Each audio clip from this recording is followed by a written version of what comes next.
Сәлем достар, бүгін біз жеке бизнесімізге логотип жасаймыз.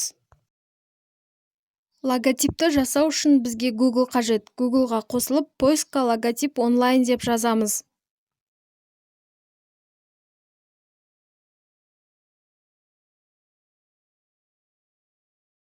Іздеуіміз бойынша шыққан жазбалардың ішінен мен экранда белгілеп қойған түрін таңдаймыз.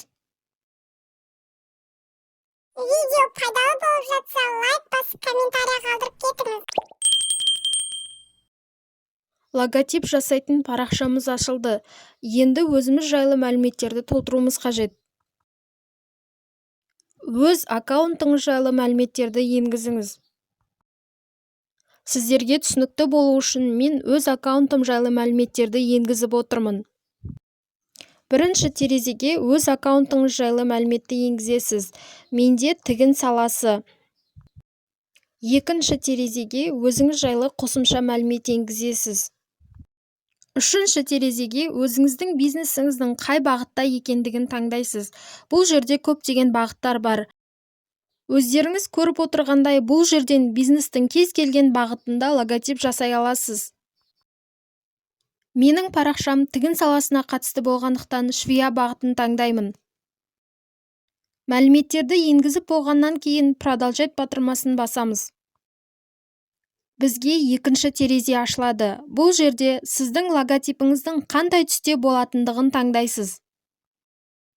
Сізге үшінші терезе ашылады. Бұл жерден сіздің логотипіңізде қандай суреттер тұру керектігін таңдайсыз. Өз қалауыңыз бойынша 5 түрлі сурет таңдасаңыз болады. Іздеу пәрмені арқылы қалаған бағытыңыз жайлы сурет іздеуіңізге де болады.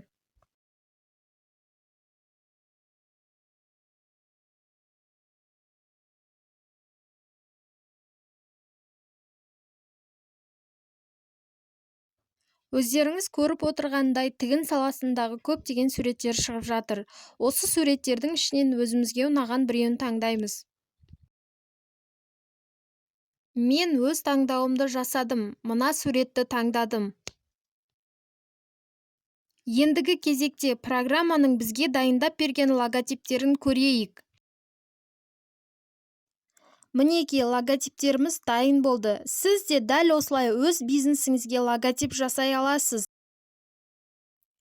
Сіздер үшін жасаған видеомыз сізге ұнаған болса, лайк